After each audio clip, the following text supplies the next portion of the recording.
қаласында атақты Губасекова разъездісі. Москваға қарай жан қаласа, ұмытылған фашист қарақшылар тойтаруда ерлікпен қаза болған 28 қаһарман, панфиловшы гвардияшы батырларды Совет халқы мәңгі ұмытпайды.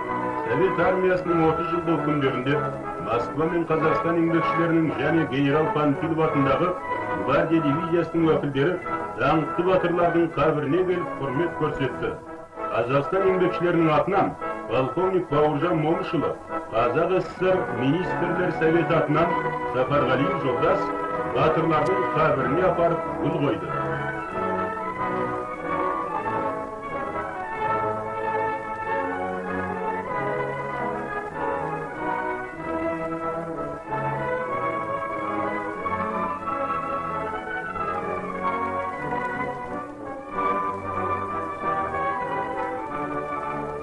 Қазақстанның даңқты ұлдары 28 гвардияшылардың ерлік істері Совет халқының есінде мәңгі сақталады, деді полковник Момышұлы.